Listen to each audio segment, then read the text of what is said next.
What's up, guys? D22 Soso, Wayne Chiang on the Live Bike Poker Stream. This is a PokerCraft podcast. My VIP guest, David Baker, aka ODB, original David Baker, not to be confused with what's the other one? Bakes. Old David Baker. Oh, yeah, Bakes, or I don't know, or leftist extremist socialist David Baker.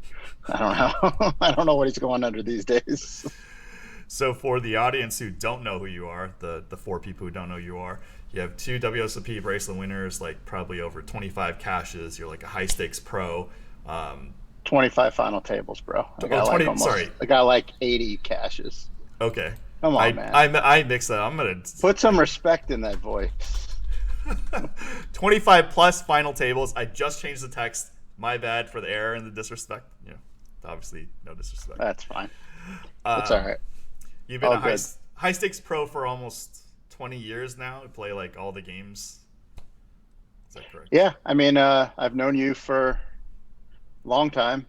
Grew up in the limit hold'em streets and migrated my way to tournaments and mixed games, and now I play pretty much anything, everything, anywhere, anytime, most buy-ins. You can catch me on, I mean, not with the COVID bullshit, but like during normal time, you can catch me at a 365 in Choctaw or 25K in Prague or wherever the heck the World Series Europe was, so I'm not too proud to play small, and I love to play big. Yep, and I just listened to. I remember listening to your podcast with Joe and Grimwin, aka Chicago Joey, the first time. This time I had to review, so we're definitely going to go over those topics. And just like I have the most admiration for like people like you and Joey who just like care so much about poker and just like will relentlessly be like, dude, this needs to change, this needs to change, this needs to get better. It's like I feel like I'm more on the side of like now, especially I'm older. Not that like you have this same view too. It's like we have to be responsible in this world first and foremost because it's like so dangerous and we've seen so many bad things happen to people. Yeah, I mean, I love the industry. I love poker. I love most of the people that I've met in this business.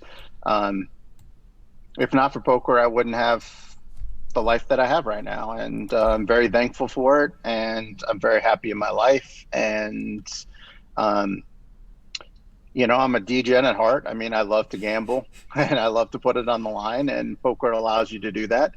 And,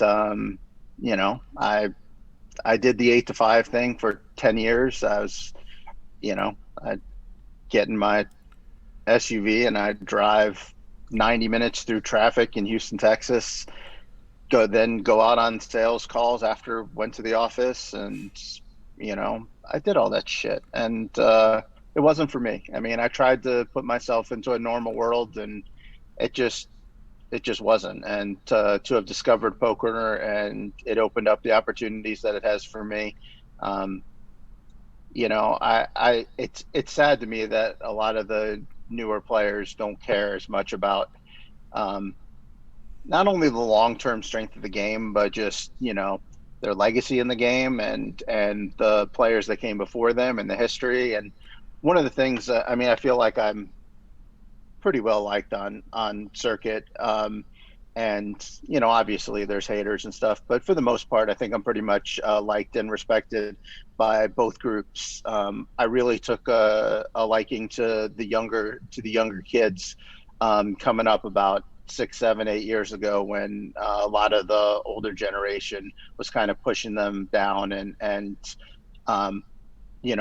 from the get-go, I was on Cord's team. I remember noticing Ryan Reese before he ever did anything, at circuit event, Phil Huey, like all these guys who are now like household names in poker, they were the circuit grinders. And I was one of the first people to say, like, these guys are good, man. Don't discount them. And they're like our future.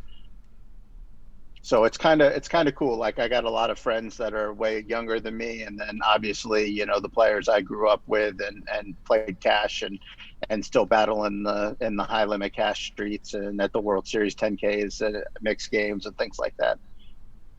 Yeah, no, I agree. I think, we've been around long enough. We see somebody like, moving up the stakes, even if they're not playing perfect. You see their ambition, you see their drive, you see their talent. Like Chris Brewer is one of them. Like you know, I remember the first time I played with him on Live of the Bike. Like I knew this guy was like very ambitious young pro, and then he makes fun of himself for that session, and now he's playing 1000 Yeah. 2000 on GG poker. You could kind of like eyeball who's on the trajectory, but everybody's got to earn their own bearings, and everybody has to figure out their place in this poker world.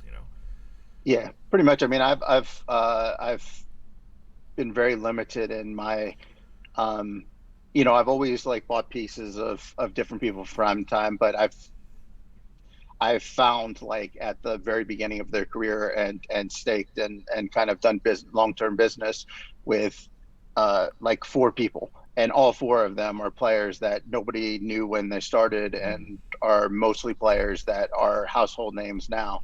And I found Marco Johnson when he was just he was just a young kid grinding up, and I took him and backed him for a while and befriended him, and now he's pretty much my best friend in poker, him and Ray. And him, and then Ray Henson also, and Cord Garcia. I mean, it's pretty well known that I backed him in Colossus, and kind of found him when he was, just saw something special in him. And this other kid that you probably have heard of, but Sean Daniels. Um, I'm better with he made a deep yeah. Go ahead. he made a run deep in the main, but a couple years ago, and he's had some successes. But I found him at some small tournament in Reno, and I was like, I think this kid could be good, and took him under my wing. Nowadays it's like, we see so many names, so many faces. I've seen people I've known for like 10, 15 years. I'm like, I know this person, I just like can't remember their name for the life of me. But you just kind of watch people, the way they carry themselves, the way they play, and you can kind of like eyeball where they're at, where their aspirations are. And you know For sure. I mean, that's kind of an unnoticed thing that I think is really important, is just kind of I the agree. how somebody carries themselves. Because especially like if you watch them during a tournament or over multiple cast sessions, um, this poker world is never straight up or straight down, and it's who can handle the highs and who can handle the lows of whether it's a tournament, a cash game session, a week, a month, a tournament series. Who can best maneuver through those things and rebound, or adjust on the fly. Yeah, and I haven't talked to like, well, like, I don't think we've ever like talk. We obviously talk at the table and stuff, but like, Right, right. I when I see like you and Ray Henson, going deep, I'm like, oh yeah, I'm rooting for you guys. It's like, Thanks. poker maturity is like, when like people like you and Ray Henson bluff me out, I'm just like, I just don't care to get you back. I'm just like, oh, good job, good job. See you in the tournament circuit, because we do want the better players to do well. Like, so Yeah, I think it's kind of weird growing up in the I mean, I don't know how everybody is, but I know how I am. And when a player is particularly difficult for you to beat, and they beat you a lot, or especially like when they put a bad beat on you in tournament and things like that, you just have a tendency to like, "Oh, I hate that guy." And then salty, yeah. yeah, you did. Then you talk to him, and it's like, "Oh, he's a good dude." Like, I mean, he was just playing hard too, and like we tend to take it personally. Oh, that guy keeps three betting me, and it's like, well, he's not necessarily three betting you. He's three betting the position, and he's three betting his cards sometimes, and sometimes it is you, and that's fine. But like, you're three betting somebody else, so. I mean, that doesn't make you an asshole because you're three betting somebody else, or because you're calling somebody else down or whatever. And it's something that I still, struggle with today, is just the not taking it personally. Yeah. Um, you know, uh, when I mean, I'm sure we'll talk about this at some point, but shameless plug, when I won the LAPC a couple years ago. No um, shame in plugging that. uh, One of the things I had I wasn't too proud to say that, I hadn't completely changed with the times of no limit hold'em. And, I started using, I watched Pertush's class on Upswing, um, the 6 months before, and I reviewed it every once in a while. And one of the things that he says is don't let your ego get the better of you. And I kept telling myself that was like the one thing during that tournament that I just kept telling myself is don't let your ego get the better of you. Don't let your ego get the better of you. Like, and especially, I was battling with Darren Elias, like he Mm. had position on me like a couple days, before we made the final tables, and several other, superstars. But it's like, don't let your ego get the best of you. Just play the situation for what it is. And I think in poker, if we could all just learn to like keep our ego out of it a little bit more, then we could be more successful. Yeah, I definitely think. I mean, we all struggle with that, and it's always like it hurts because like I said, I distinctly remember, and Sean Snyder texted before this podcast and said shout out to you. And distinctly Sean. remember when Sean outplayed me, you outplayed me, Ray outplayed me. But it's like obviously I have millions of hands online, hundreds of thousands live. But those ones you get outplayed, they sting and like they live with you. It's funny, like we can still like just remember certain hands from certain opponents, and it's just, there'll be some people who will, and a lot of it is like the ones that you lose. Yeah, Um, I mean, I get come up to all the time, and it's like, man, that hand we played, and I'm like, I don't even remember. It's like, what? There were like because you won the 12 hand. That's people. why. There were like 12 people in the tournament, and then this was for like 10% of the chips in play. I'm like, yeah, I'm sorry, I don't remember it. But yet my memory in poker hands is outstanding. I can remember so many hands that either I played or I watched that I didn't win. But when you win, it just kind of goes away. You just expect it. It's like, of course I won. Like, why wouldn't I have won? I had the best hand, or I was the better player, or I'm the luckiest, or whatever your justification is, you know. Sure. Um, but yeah, and then same thing, I go up to, I mean, the most memorable hand of my life is a hand that I lost to Carlos Mortensen.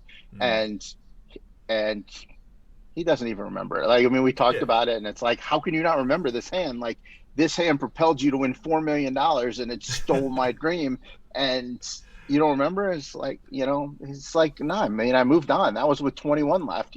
I remember all the hands like with five left and six and three and heads up and everything, and all the other tournaments. And he doesn't remember one with 20 left, and that's just kind of how the poker world is. And Yeah. he didn't try to play a hand terrible to beat me. It just worked out that way, and then it moves on for him. And if I would have won the hand, then I probably wouldn't remember it either. It would have just been like a hand on my journey. um I'm sure I did that to many people along the way to get to that point, but he Right. did it to me, and I held a huge grudge against Carlos for a long time because of it. And then it's just like, why? Like, the guy's a nice guy. He's been super successful in poker. I'm sure I don't play every hand perfect, so who cares? Like, I mean, it's let it go. Yeah. No, I mean, people like Nelson came up to me like a year ago. He's like, "Queen off, your favorite hand, 2-3 suit, your favorite hand." I'm Yeah. like, dude, I don't remember what I bad beat you with, dude. Yeah. Well, he can remember all his hands because his are like aces, kings, queens, ace, king suited, maybe ace, Bang queen bang. off. If yeah, he can play. He'll play ace, king off on the button. Yeah, and players like us and they've been around. Like I mentor some kids now, and then they just see like 100, maybe 500, maybe 1,000 hands of you. They think they know your entire game. Like, dude, we played like any two cards in any two spot, or Yeah, in any exactly. spot. And sometimes things are going on in your life that force you to play a hand the way that you did. I And agree. there are several times where like it wouldn't have happened, if that hand happened 10 minutes earlier, 10 minutes later, 3 weeks earlier, 3 weeks later. I mean, there have been plenty of hands that I chose to play for all the chips in situations where like I might not have played in different situations, but other factors were going on in my life, my existence, whatever. I mean, I can remember just a random hand at the bike. Like 3 years ago, maybe I made a deep run there in the main. I think I finished like 11th or something. But like on day one, Mattisau and I played for, I don't know, like hundreds of blinds, and I had jacks and he had ace king, and I won. And it was not a big deal. It was like day one of the tournament or whatever. And we talked about it afterward. And he's like, oh, I didn't think that you would like put it all in that spot for like that. That's a lot. It's a lot of chips. Blah blah blah blah. Went on, and I was constantly getting up from the table. My ex-wife and my daughter's house was flooding in Oh Houston. It was no. during that massive flood, and I was trying to evacuate them. And it was just like, all this shit was going on, and I was like let's just get it YOLO. in, like whatever, like see Yeah. what happens. If I double up, then I can go in and I can work on this problem, and if I bust, then that's fine too. I'll go do something else, Right. and I'll go and I'll worry about this problem. But it's like we don't know about external factors of what's going on in people's lives when they're playing certain hands certain ways. Yeah, you touched up on a lot of good points that I iterate a lot on Live at the Bike, which is one, this is real life. So like when your ex-wife and your daughter have an issue, that's your first priority, which kind of sucks in the poker world. It's like you don't have necessarily a set schedule, or there's no forgiveness if like you miss out on something. The other thing is like the context of Live at the Bike. It's almost like the first 4 hours, the $1 million cash game first 7 hours, but there's like player history. People, Right. when a session starts, people play relatively sane. Then somebody gets pissed off, somebody gets a bad beat, somebody goes on tilt. That's when the stuff flies. Like we don't get to see on Live at the Bike hour 12, hour 24, hour 48 in a session. That's when just Yeah, like, oh my for god, sure. things, a lot of Yeah, I things mean, happen. I played a lot on Poker Night in America, which is I'm the similar as Live on the Bike, Live at the Bike, and yeah, I mean, you just don't know like the histories of the fact that we played a hand last tour stop that was like this, or somebody made a comment just about a certain hand and you remembered that comment. And um there's just so many things. I mean, I can harken back to everything in my history, and there was one hand that I can distinctly remember at a big point in my life where I thought the guy made a really really bad call. It was for all the chips, and later I read he made a comment that he said something like, yeah, well, he made a comment that he would do that with any two Broadway cards. So he thought his King Queen was the nuts because, I had made a comment the day earlier about something, and he just kept that in his head, not realizing that maybe my situation had changed, or maybe it hadn't changed. But the whole thing is, we don't realize that there's a lot of history that goes into these Yeah. decisions that people make. So this is why like it's such a failing to have hand histories in like a 2+2 form or red and just be like, oh yeah, do this fold pre, oh this is standard. It's like the context of everything changes. Like usually the poster wants the responders to agree with what he did, so he manipulates all the variables. Like Right, exactly. this guy is, I've yeah, never good. been big. I've never been big into that, the whole hand history analysis of, randoms. And, I do, and I have very good conversations with Ray or with Marco, because we know, we've talked every day for the last 10, 15 years. I know how they think. Every one of their opponents, like they know how to describe them right to me. Most of the time they're people that we know as well, because we're playing mostly cash games and things like that. It's much easier for me to dissect. But for just a random hand history, it's like, I don't know. Sometimes you want to just three bet the three deuce. I mean, just because you want to. Like, what is, like, I don't know. I mean, if you do really it's really, I think it's a failing of our community that they think that everything can just be fit into one Right. basket. Um, is 10-8 suited still the David Baker, or is In cash games it is, and not tournaments, no, not so much. But in cash games at Commerce, anytime I play lemon hold'em there, and I win, like anybody turns over the 10-8 suited, it's the Baker. um I've mentioned that on broadcast. So like obviously people have to stake claims on certain hands. It's their hand. yeah, So you got me on yeah, broadcast. Whoever's attached to me gets shout outs for as long as I'm in the mix. Yeah, So I'm a 10-8 suited in limit hold'em. I don't overplay it in tournaments or anything though. I mean, some people have their hands and they play them in any spots or whatever. I play it for what it is. I mean, it's a fun hand, but it's much more fun in limit hold'em to me than in no limit when you know you got to make tough decisions with second pairs or top pair no kicker or 10 high flush draws and shit like that. I mean, obviously there's spots for it and stuff, but you know, limit hold'em, it just cost me a few bets. Plus my image, plus it is always good to build a nice little oh image in yeah, limit hold'em. absolutely right. I think it's just everything in No Limit, just like the way why like Garrett and Andy are incredibly successful is they came from like kind of our era where you just tried to play, you know, any to any Just spot and try to outplay them, you know. yeah, just play and just see what happens. I mean, um, So we had so much going on, and I'm not sure the audience like knows about you. You're obviously like a legend in your own right in this era. I What don't would mind. what?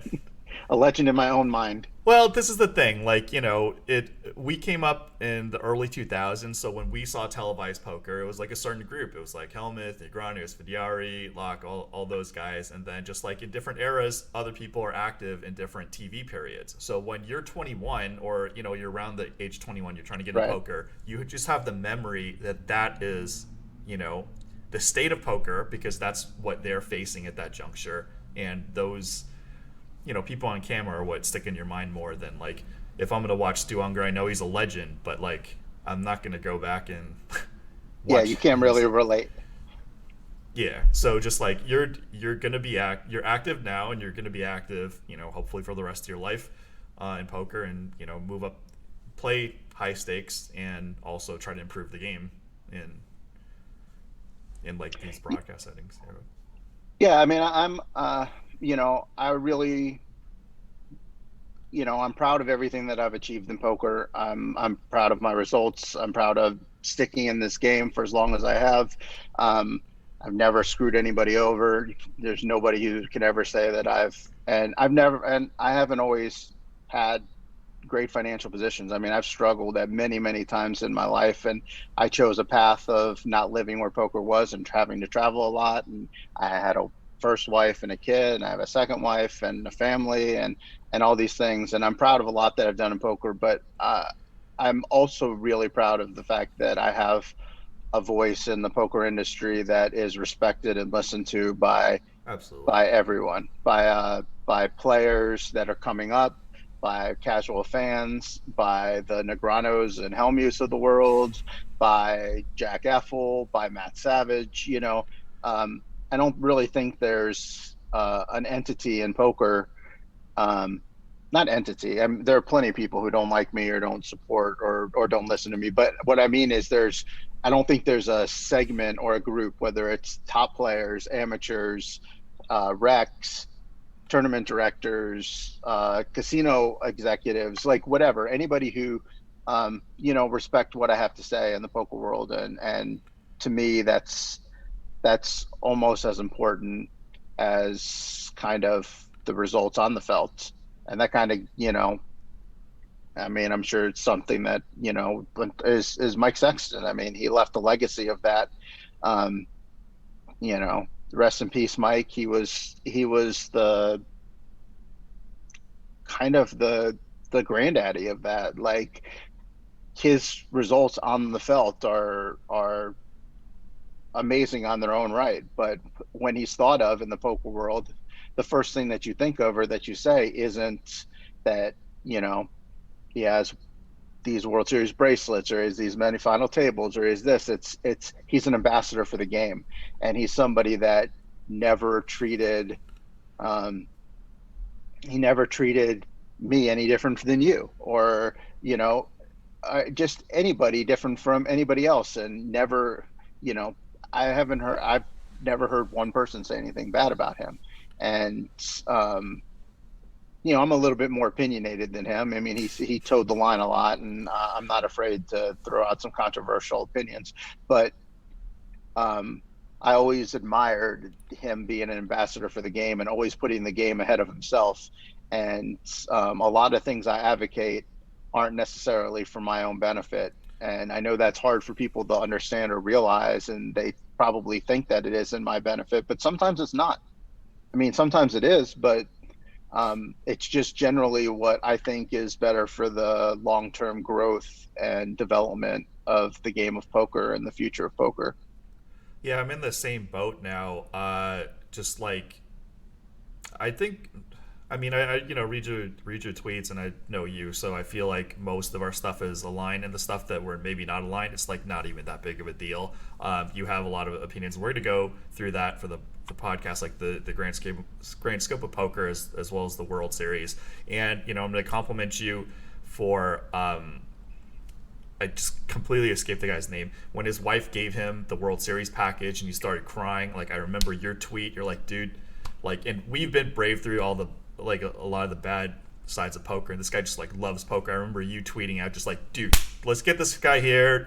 Let's show him a good time because he loves poker so much. Yeah, yeah. It was like, I don't know you, and I'm sure you get a lot of responses, but if you need anybody to talk to about anything or help or you know, advice or take a piece or whatever, I'm I'm game. I just like to promote, positive stories in our industry. There's a lot of negative. Um, and just the exuberance of poker is still alive and people, and I think we get lost too much when we dissect a lot of the problems that we have in the business and the industry, and it gets lost that it's still a marvelous, great, fun game. um so yeah, I mean, I want to help build that and protect it. um so Do you have any crazy high stakes poker stories?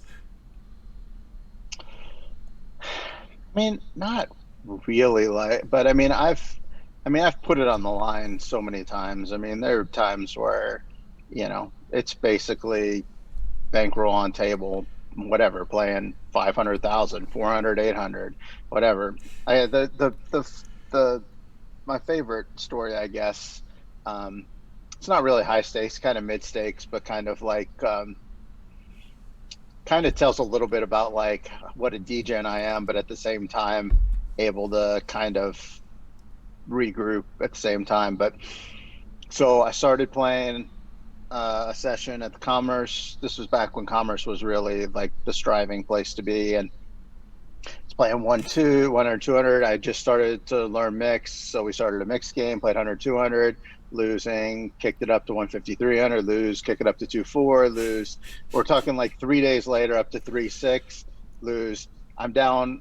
At this point, I'm down $90,000. I had 95,000 in my box when the session began. They're still playing. I have one pink chip, which is a $5,000 chip left in my box, and that's my bankroll. And after losing 90,000, I mean, most of the time you can just take that last 5,000 and just throw it in the trash. I went to sleep. I just finally just threw in the towel. I said, you know what? Um, with 5,000 bucks, I can rebuild, no problem. I'll just get up and rebuild tomorrow. And so I went to sleep for like 5 hours or whatever, and I got back up. I got the last 5,000 out of my box. I sat in 100, 200 limit hold'em. I won 20,000, and after that session, I had 25K, and I felt better than I did, when I had 95K in my box like the day before or 3 days before or whatever it was. And it's just kind of one of those things that in poker or any kind of gambling, like, first of all, just an insight on me is I'm never afraid to go for it because I always have the confidence in myself that I can get my way out just by either dropping down or grinding really hard. Um, but I mean, obviously, poker was a little different back then. It's a little harder now.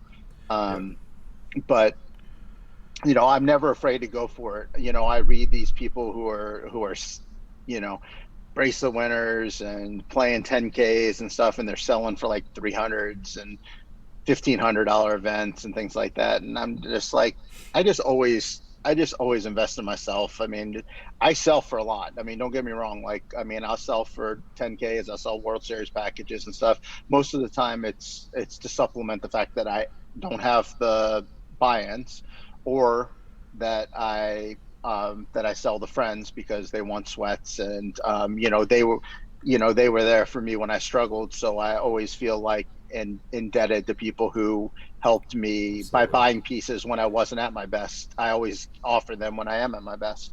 Um, but I but my point is that I'm never afraid to invest too much into a tournament or a tournament series.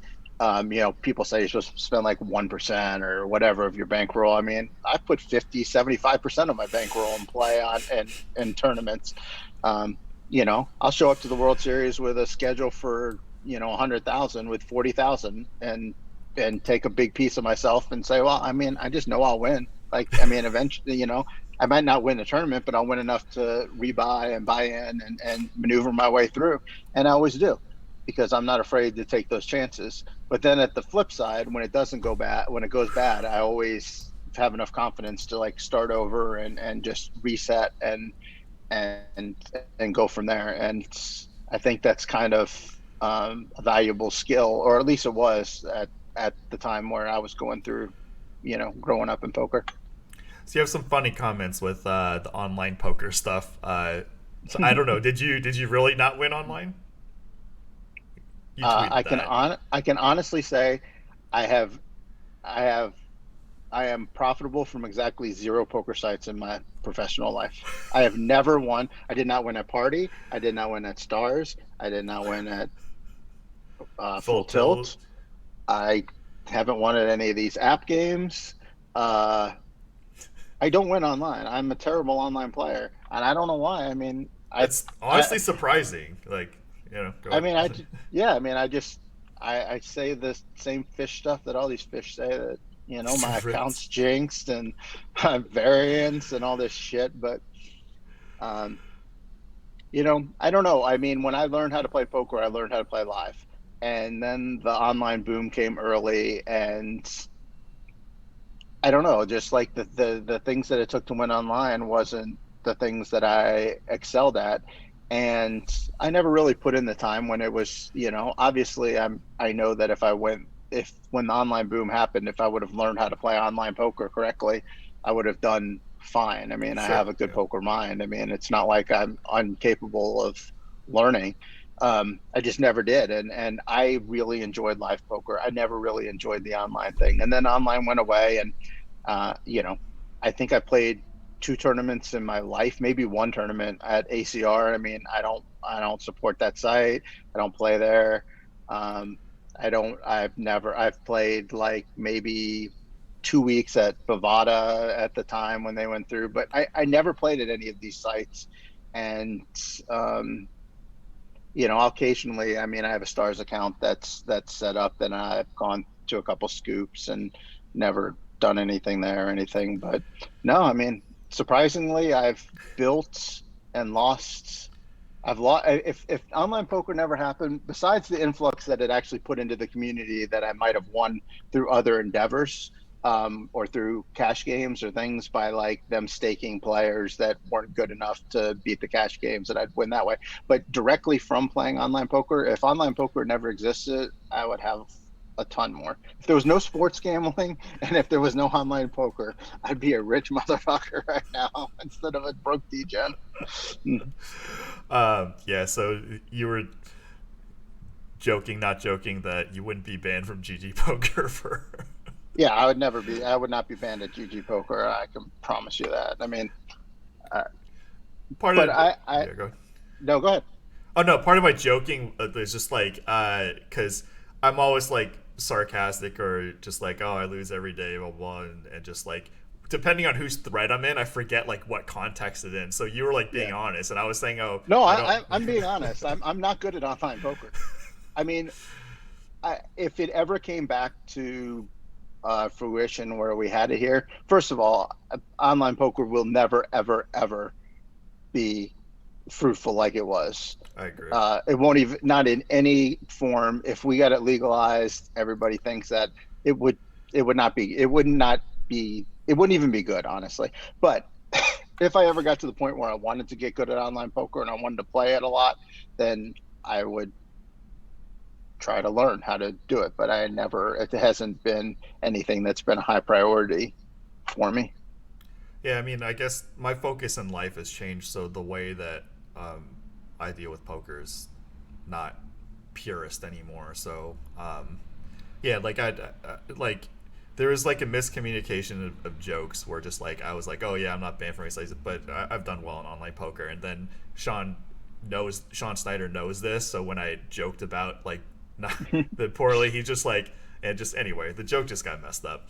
But I think there's two more booms that are gonna happen. One when it gets legalized in China, the second one when it gets legalized in India, but there could be like regulations or who knows what's gonna happen. And even then, it's just like if it'll even happen. But I do I know mean, that. Yeah, go ahead. I just can't see a boom coming from any circumstance because the analogy I use is when there was back in the day, there just weren't that many good players, and there were a lot of players. So you have all these small and medium fish, and then in this huge aquarium, if you just think of this giant aquarium with tons of goldfish, and you drop in one shark, for instance, or whatever. I mean, obviously, it can only get so many. And some of those other fish are going to feed and grow and get big enough where they can compete with the shark because they're feeding off the other fish and they're surviving. And the games only have one or two tough players. But nowadays, what happens is there are a lot of sharks. And so you have a aquarium of sharks just swimming around and you're dropping in the goldfish one by one. So Oh the yeah. goldfish, the fish don't have anybody that they can feed off of, that they can learn from, and they're immediately losing. They're immediately getting gobbled up, and they're immediately getting turned off by poker. So there has to be a way to allow players to play amongst themselves and not be eaten up by the sharks. Not to mention the fact that training sites and the sim things, whatever, Solvers. Yeah. Tio or solvers, So whatever you yeah. call that shit, like those things have just made online poker like almost impossible for a rec to ever want to come in and just play. Like, the football game's on and they have tables up and they're playing because they're playing against guys with freaking solvers running on the computer next to them, and they have all these charts, and I see these people online and they got like charts on all these different screens and they're looking, and it's like, what happened to just being like, I don't like that guy's avatar, I three bet you? It's like, no, it doesn't fall right on my chart, or let me use my random number generator because I got to do it 43.7% of the time. Bullshit. Like that's not how a rec or just an average pro is going to go about their business. And so it's impossible in this environment for poker to grow online. It's just impossible. It's just not going to happen. Yeah, I I don't mean, think there's. Go ahead. it could maybe happen in. It's not going to happen for us, but it may be able to happen in a segment like in India if they don't let outside countries in, if they legalize it per se, and there are no sharks there at all. So all the minnows or goldfish or whatever you want to label them can all learn together, and some of them are like eating each other and learn and growing into sharks themselves. But dropping them into like us as an Americans, it's never going to happen. One of the things not discussed about competitive poker and high stakes poker and be successful there is like a lot of the players have tactics that are just like we have our own secrets. Like I don't think all the poker secrets are out in the open. Like I know you have moves because I know I've been a victim of some of your Of moves, and course. maybe you been a victim of mine. I don't remember, but like there's things that we know that are not publicized, which we don't know who else like knows, but we just do things that work, and that's Yeah, something that's just like instinctive. yeah, instinctive and just like some moves like I can't think of anything at the top like a bet three bet line that turn it's a bluff, but it looks real to Right. most opponents. And that's something that just like obviously these training sites or these forum posts like, they're just not going to tell you, and that's kind of the naive thing when people watch TV poker or think they could cut at the high stakes because they've been doing well to the mid stakes. Like, oh man, it's a totally different game in For high sure. stakes poker. for sure. Um, Especially online, it's a different game. I absolutely. mean, they're both different. They're just different in different ways. I Yeah. mean, in live, you have to just have all those live tricks and things, and that's why. I mean, you see a lot of the guys who are not as fundamentally sound as others still having success in on the live circuit and live poker tournaments and even live cash games. But on mine, it's very hard for those people to ever have any success. I mean, I'm a prime example. I mean, you can put me in most lineups. Obviously, if you put me at a cash game with, if you put me in a 100K with Sam Greenwood and Dan Smith and whatever, all the The technical goats. bots, then Yeah. it's not gonna work out well for me. But in 99.9% of the environments, I can hold my own with Sure. anybody live. You drop me in a 2-4 online game, I'm probably gonna get my ass kicked because like I don't have that knowledge base and I don't use the charts and all that shit.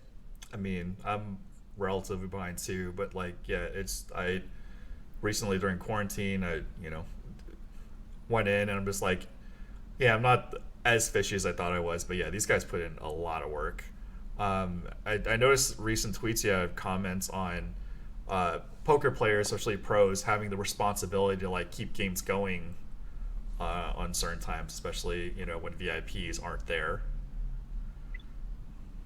Yeah, I mean, I think the poker pros, a lot of them, they play the victims. Um, why they can't get into the games, why the games are dried up, why um, why sites are banning them, why nobody wants to play with them, all these things, and it's just the predatory behavior by a lot of them. And I play in a game now that quarantine is in a private club where um, you know that I mean I've helped set a lot of the regulations as to what people can and can't do, and it's just take that predatory behavior away. And I've learned that some of these players, like, it's hard for them to get used to that. Like, don't you see somebody and you're playing with them a lot and you're just constantly sitting on their left and they're losing and you're winning. Like, they're not fucking dumb. Like, they know what you're doing, and Yeah, all you're doing is just slapping them in the face every time, and it's rude. And you wonder why, like, we can't get new people in the game, and it's like, well, because you just piss everybody off. yeah. And constantly, like, the game looks like it might break down, and you want to be the first one to leave the Set game, out, set out, set so out. yeah, just so you're not the one who gets stuck with the blind last. And not the quote unquote mark or fish is losing and buried, and you can tell, like, they're tilted. Like, we come from an era where, like, I remember used to play with Max all the time, who limit hold'em guy, that if you ever played limit hold'em back in the day at Commerce, you split. It was always like, when somebody's down, you got to step on their throat. Like, you three bet them with anything and you just go after them. And nowadays, poker is really not like that if you want to stay in the right scene and be able to get in games and things like that. And you have to kind of almost take mercy on some of the losing players, and maybe not, like, go for that. They're going to bet the river, and I'm going to check raise them when they're buried for the day, they're buried for the week, they're buried for the month. You can tell, like, they're all stressed. Maybe when you bet and they make a crying fold, that you just show them your good hand. You don't have to keep all the information secret. When they tap the table and say, you got it, don't wait for them to turn their hand over. All the bullshit that so many people do. And then they can't understand why, like, our game's dying. And it's because nobody likes you and nobody wants to play with you. And everybody, you're just all about yourself. And I mean, I know I lose a lot. I lose a lot of value in that. I mean, I give Marks breaks all the time.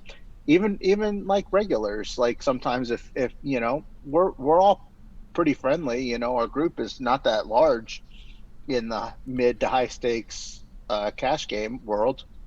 I give breaks to regs and stuff, and I hope it's reciprocated at times, because sometimes I'm having a really bad too, and I could use you to tell me, look, man, I got lucky on you. Save that bet.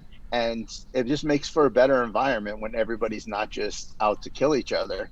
And I don't know if everybody quite understands that, and they don't really get that whole dynamic. And that's why a lot of the games are just dying or turning private. It's because people don't want to play in that environment anymore. Yeah, and that's something that I for my own career I had to deal with, and like I could easily do it in the mid stakes. I give people breaks, I throw people lucky chips and stuff, which I never used to do, and just like, but when I'm playing high stakes, I realize I can't be that friendly person. Like I don't. I'm friendlier than the robots, but I'm Right. still incredibly cutthroat, and I realize I don't really help that environment either.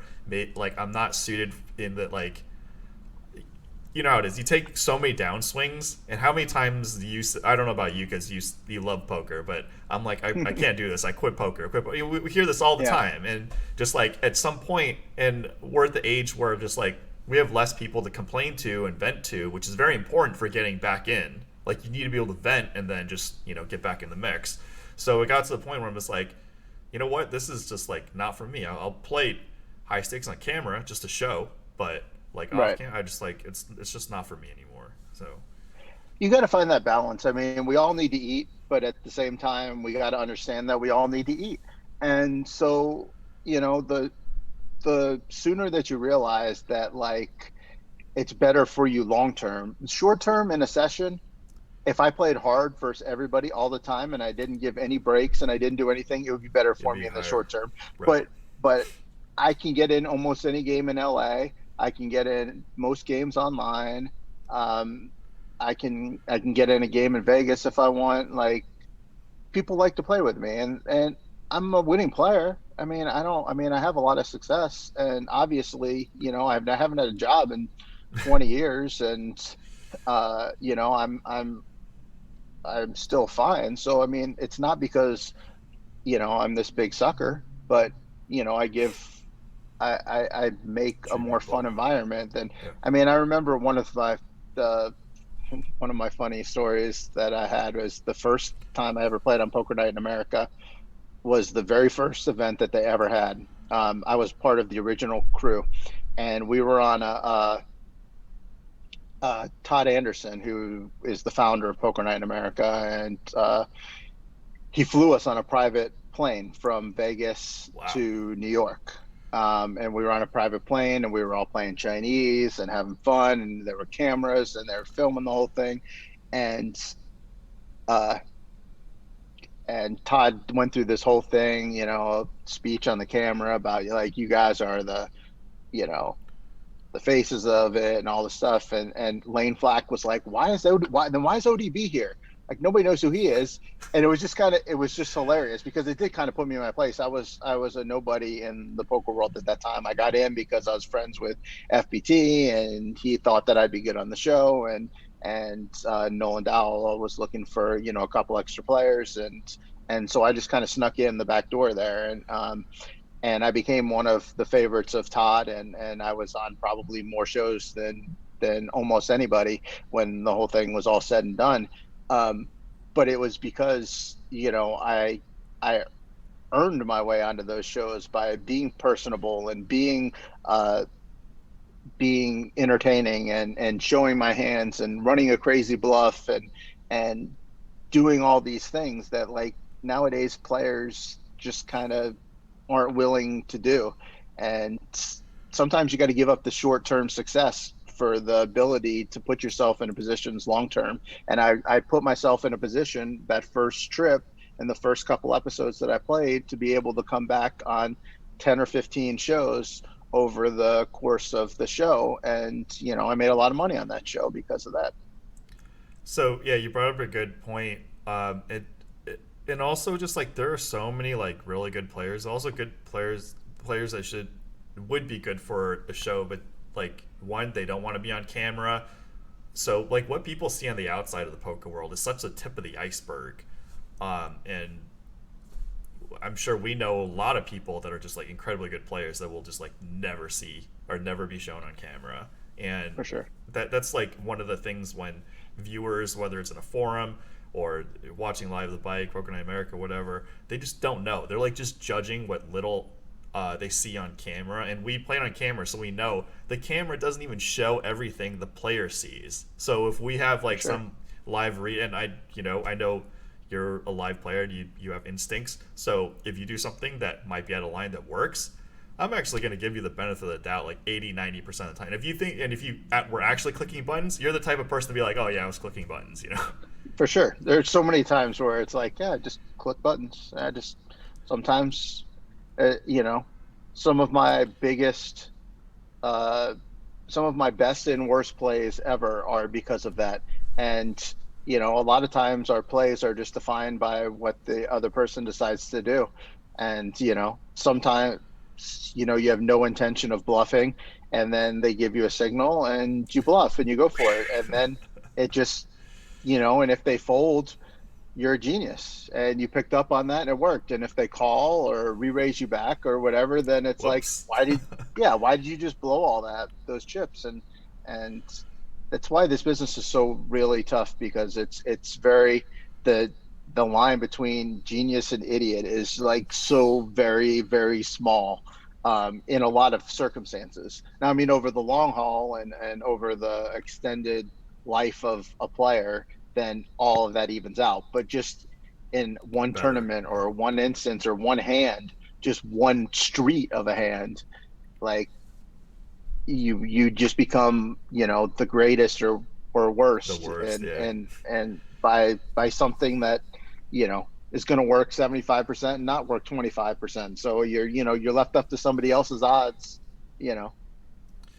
And for the podcast, I don't care if it gets like 10 views. It's not going to be the case for you, but just like if somebody's been a legit pro and I have the pleasure of having them on, I don't care. It's like it's on the internet, the world. If you want to search for it, it's available. If you don't want to listen to it, that's kind of your business. But I want, like, I deal with a different side of poker that you probably don't have to deal with, which is like people who are fake that post on the internet. Like, you probably just like shake your head or talk to the people when you're in the game with, like, what the fuck is this, or maybe you don't even care. But just like the whole Instagram poker phenomenon, we know who the legit players are. They're there every day. They're raking chips most of the time. Or online, you see them. But some people, you just see their chips, like, where the hell are you playing, right? I see commerce chips or Right. bike chips. I'm like, I don't see you there. Like, where Yeah. so like it's like these are like kind of the fake things that may have started with the Dan Bilzerian phenomenon,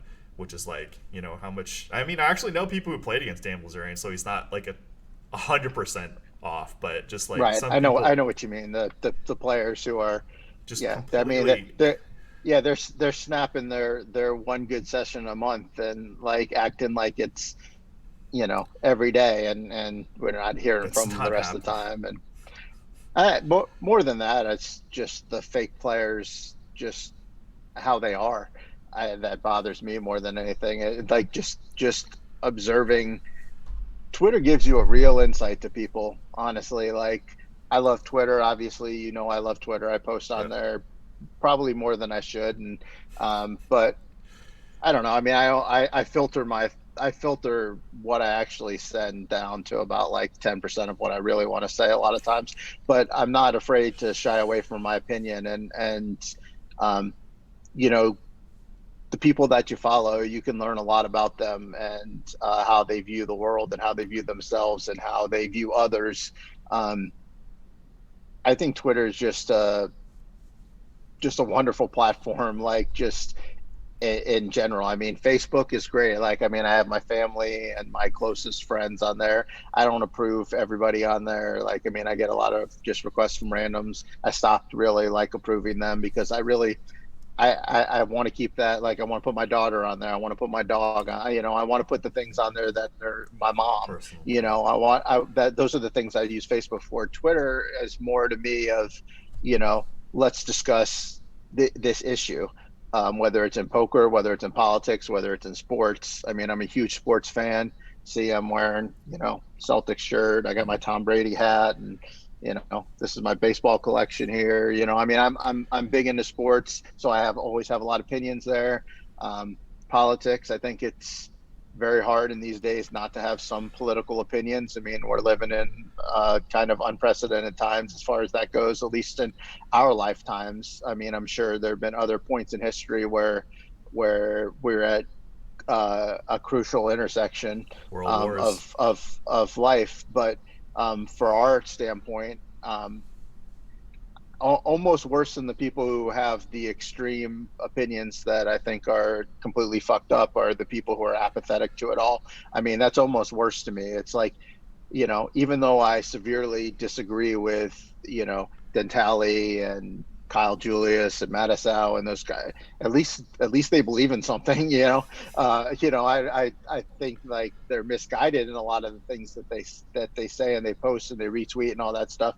But the people are like, I don't want to deal with politics. I don't care this and that. It's like, how can you not care? Like the future of our society is at stake. Like, you know, educate yourself and come to an opinion. And you know, that kind of, the apathy in the poker world, and that's, that you learn that just in poker as well. Like there's a lot of people who are just apathetic towards the poker industry. I can name, but I'm not going to, 10 or 15 or 20 guys that I don't really like in the poker world. There's not that many, but there's a handful that they're just apathetic towards everything. Everybody sucks, everybody this, everybody all these things. I'm too cool to care about a bracelet. I'm too cool to care about this. I'm too cool to come on your podcast. I'm too cool for it's like apathy to me is a bigger turnoff than anything. Like, I appreciate you coming on. I obviously asked you, and you're just like, when the time's right. Same like Jesse Martin. There's a lot of people that I had on and want on that just like, you guys have been around. You guys have like, hot takes. Well, I wouldn't say they are hot takes, but like stable things that are good for the industry and good for like, people as a whole to like listen to. Yeah, I mean, I appreciate coming on. I mean, I know you asked me when you first started this to come on, and I was kind of going through some things, or I wasn't really sure where I wanted to go and what I wanted to do, and I wasn't, didn't want to come on at that point, but I No always problem. knew that Yeah. at some point that I would. And I've never shied away from the poker media, Right. and not because I'm looking to get rich or famous off of it. I never have, and I assume I never will. Hopefully, one day my opinions will be, will make some changes into things, and maybe even maybe I'll be hired somewhere by, an LA casino or a major tour or something like that, because I think I could be an asset to anybody in those arenas. I'll But vouch for that. yeah, Yeah. thanks. But the fact is, I'm not apathetic, and I'm going to make my opinion known. And I think, obviously we all feel we're right all the time, but I honestly feel like I'm pretty right way more often than I'm not. And you can just kind of see the evolution through the World Series of Poker and myself. Years ago, I would bring up points, and I would mention things, and everybody would be like, yeah, David's right. You need to listen to David. And they wouldn't. And Jack Effel and I had a good relationship for a while. And then we had a year or two where like he kind of viewed me as more of complaining, when really I just wanted to, there were some real issues that needed to be changed. And then a couple of years ago, he came to me and he was like, look, I value your opinion, and I know that you have a lot of good things to say. And I helped develop the structures for the 10Ks last year. He came to me, and we talked about some scheduling things. We talked about, how to bring the mixed games into Europe, and just all these different things. And this year, I was on the forefront with, some of the biggest names in the business as far as developing the schedule for this year's World Series. Obviously, it didn't play out, but It's you on the can just see table. that. Yeah, I mean, the reason why I got to this point was because I wasn't afraid to speak my mind, and eventually, if you speak your mind enough and your takes are valid, people will notice. If your takes aren't valid or you don't speak out, people can't people aren't or won't hear you, or they won't they can't make changes for you. But um, I wasn't afraid to speak when nobody was listening, and now that I have the ear of some important people, I'm not afraid to use it. And so There are like, so this is a two-step thing. One, you still have opinions on the World Series. How they can improve? I need to rewatch your podcast with Joe Ingram, and me being on the operation side now. Like there, it's not that things. It's not that we don't want to do things. It's like efficiency, how realistic it is, energy. So I value your opinion. So if you say the stuff on the World Series, and if you have any suggestions for live at the bike, I could help answer like what's practical. Because some of the stuff, like when you were talking with Joey about like, oh, more food options, that's like actually more of an efficiency problem than, because the operation needs to be smooth first and foremost. Like, we would love to right, have different foods and stuff, but it's like getting one food vendor to be stable is like, that is more important than getting a variety, and running the tournament is more important than getting, you for know. sure. I mean, a lot of that podcast was kind of centered on things that him and I would both change in a perfect world, and I understand that, like, we don't live in a perfect world. Not necessarily in year 2020, which obviously we don't, but just in every year, previous and future, not everything is going to work. It doesn't, some of those things were like, in a perfect world, but there are some things that can be done, and there are Yep. some scheduling things that make sense, and there are some, like one of the big issues that I've had and I've discussed with Jack at length as well is just putting a premium on celebrating the important events at the World Series, and really making the PPC and the whether it's 100K no limit or whatever, picking two or three events that are really highlight that you can really highlight the players of the smaller known players, that you can really make it a big deal for them to participate in, and then that kind of trickles down into some of the medium sized events, which then obviously go into the smaller events. But just trying to celebrate the players, and bringing back the prestige of the World Series. The prestige in my mind is always there. I'm like Daniel, I'm like Phil, in the sense that nothing means as much to me as the World Series. Like, I love the World Series. I love everything about it. I will be there. I'll play every event I can for as long as I can. Um, but not everybody feels the same way I do, and a lot of the players who don't feel the same way that I do used to feel the way that I do. And how can we bring back that prestige? How can we get the Scott Severs of the world, who were playing every event 5 years ago, and now will play three or five or whatever? The Brian Rass, the Gordos, the whatever.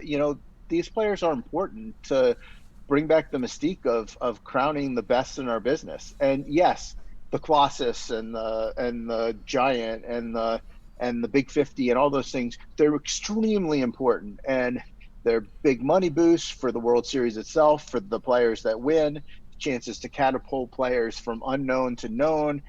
All those things are extremely important.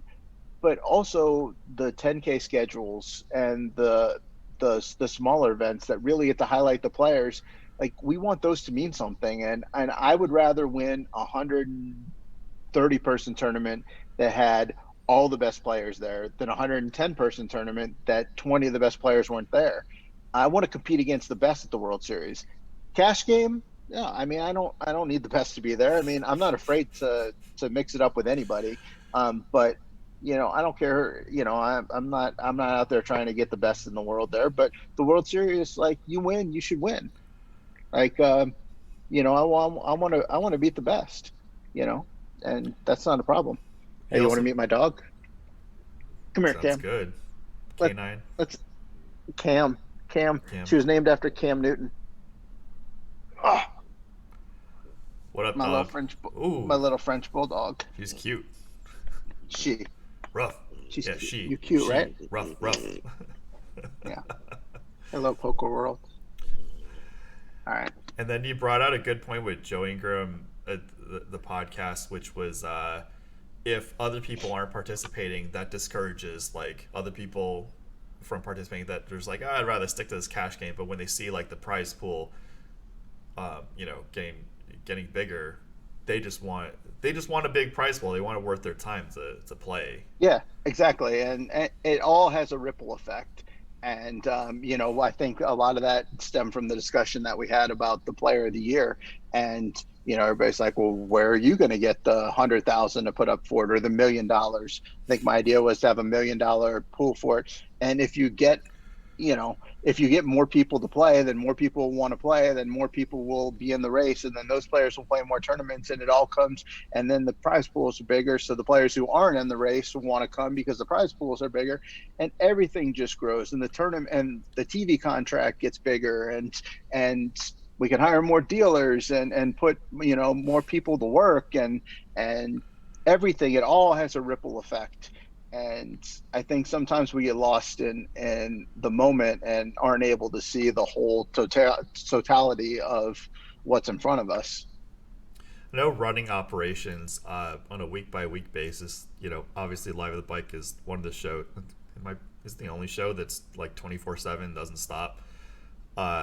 Some weeks things are just like falling apart. Things are impractical. So we just have to put on whatever we can that week, and then other weeks if there's more time, more luxury, or I discuss with the other owners, it's just like, okay, we can improve this or try to make a permanent change for the better. Then it's not like it's not on our minds, and it's just a slow process. And of course we want to hear feedback, and then at some point some of the feedback is too unrealistic. Like it's not an ideal world. It's just not going to happen. Right. Like, For sure. And I'm not so numb to it that I think that every idea I have is practical or can work or will work. But from bad ideas sometimes spawn good ideas. yeah, that's So true. I mean, I'm I and it's sometimes, yeah, I mean, sometimes I bring up a thought, and then somebody expands on it, and it's like, well, what about this? It's like, oh yeah, that was better. How about doing that? And then it just kind of goes from there. I think I just I have a real problem with people who complain about the World Series and then are apathetic about the World Series, but then don't want to suggest like what can be better. And also the people who are just so like, oh, I mean, it's the premier event. Why are you complaining about it? And it's like, okay, but it can still be better. And I Yeah. love the World Series, and Jack and I have a really good relationship now.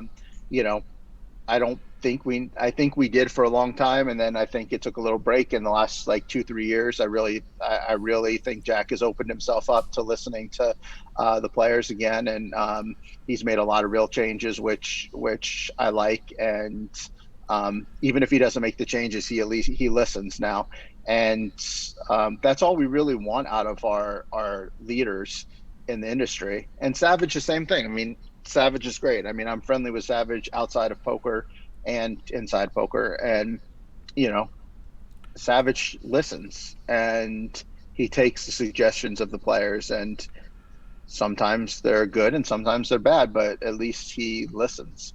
And I think we're really turning the corner into a new generation of tournament leaders and tournament hosters that really do listen.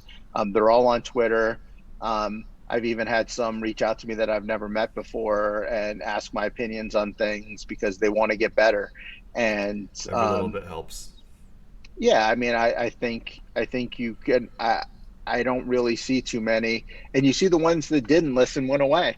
I mean, Foxwoods used to be a premier stop in the poker world. I mean, it had some of the biggest WPTs ever, and their management never wanted to listen and never wanted to make changes, and now Foxwoods is an afterthought. I mean, they haven't they haven't hosted anything of significance in 6, 7, 8 years, as far as I know. Um, If there so I was mean, either one get better or get out. if there was one thing at the World Series you'd want improved, do you think it's the Player of the Year, and then adding, a pool to that, or what do you I think mean, like the top I thing? I think that the World Series, if it did, I would, my main thing that I would like to bring back to the World Series is the prestige of it. And every, not only the Daniels and the me and the Helmuths and the, you know, the whatever, the Benny Glaziers and the people who do talk about and play a lot of the events, the Mike Leahs, like the love that we all have for it, like it's going to be there. It's, if I could change anything, it's getting more people to buy into that love and affection and the wanting it to be the premier of everything. And the way that you do that is by getting in the fringe people who used to be that way. Get Nick Schulman to play 15 events instead of 7. Get Scott Seaver to play 20 events instead of 3. Get Brian Rast to play. Get these superstars of our game to be there and to tweet about it and to Facebook about it and to do a vlog about it or whatever, and the way that you do that is by offering competition amongst them, not just for the 10,000 Raz bracelet, but also for a player of the year, and do something more. Imagine what the player of the year would look like if the top 20 had Ras and Seaver and Mizrachi and Negrano and whatever, like all Recognizable. battling it out instead of, I mean, the player of the years now, it's a joke. It's Daniel and Deeb, and then 2 or 3 people who had a good run early on. That's it. Like it's basically those two fire every single event, mass entry, mass, and they're very good too. I mean, don't get me wrong, I'm not disparaging either one. They're both very good players, but they just over entry everything. They play tons of things, and they love it as much as anybody else. And I also like the Aria, the High Roller series took away like the Ben Hughes and the Justin Bonimos, and these guys need to be at the World Series every day. And the reason why they're at the Aria and not at the World Series is because the World Series has not placed a big enough emphasis of keeping the Ben Hughes and the Justin Bonimos and the Scott Seavers of the world, and they need to come up with a way to make the World Series be the place to be for the 6 weeks that it's going on, and that everything else can just take a back seat. And so they need to figure out how to get those players back, because when you get those players back, you always have packed leaderboards, you always have packed final tables, you always have better streams, you have more people clicking on poker news, clicking the updates, clicking world series of poker.com, clicking the advertise banner to play on World Series of Poker.com because they see their favorite player on there playing in the fantasy leagues at the World Series that goes around the World Series of Poker that both me and Daniel and other people run, starting home fantasy leagues based on whatever criteria they want to make. But it's very hard to do when you don't know when the venue is going to play, eight events or 35 events. And we need him. Like we need all the superstars of our game to be at the Rio or wherever the World Series ends up, 6 weeks every day in July. So, what prize for Player of the Year would be enticing enough to pursue for I these mean, guys? my original thought was something like, race to a million. And with $1 million prize pool, I know that would take some sponsorships and things of that ilk. But if they hire the right person to design the program, sell it to advertisers, come up with a car sponsor, whatever the thing is, you have like a 500K total World Series of the Year player leaderboard. You have a no limit 250K up top, and you have not up top but guaranteed prize pool, and then you have a 250 mix, and then you have the 500. Combine the two, and you pay 30 or 40 or 50 deep, and maybe 100K first prize, top heavy. But if you pay 30 or 50 deep, now instead of 8 people going to World Series, you have 70 people going to World Series, or 30 people, or 40 people. Now you're building the World Series of Poker Europe brand. Last year I went to the World Series Europe because I had a really good year. So I wanted to go, but I think I went into that like seventh in um, points or whatever. So I took the chance to go out there, and it was basically the only people that you would know from the U.S. or not U.S. but from the U.S. World Series. It was Robert Campbell who was in it, Daniel, Sean, Kessler was out there for a few events, Helmuth was out there, Ferguson because he was in it. Um, and there might have been like three or four others. Like, why do we only have 10 people who are the superstars of the game or the names in the game? Like, why is that only going? And the year before, it was the people who went were John Monette and John Racner because they were in the top five. But if we have, 30 or 50 places available, like a lot of those players who are 15, 20, 30 on the list are going to go out there because they want to try to get in the top five. I mean, you can easily justify going out there and spending 3 weeks if, you're automatically going to get 5 to 7K back in player of the year stuff. That's a little rebate on your whole trip, and you're basically flying and staying for free, with that money that you're getting back. What do you think of going the other way around, which is like have 10 to 15 events at the World Series event that denote to player of the year that have like at least 10K buy-in, and then only awarding like top 3 or top 5 slots? Yeah, that would be a valid idea, and that would be fine to put to have a premier series of the World Series.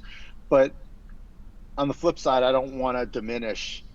I think you start having issues when one bracelet's more valuable than another bracelet. Um, I think that we need to find a way to make all bracelets important.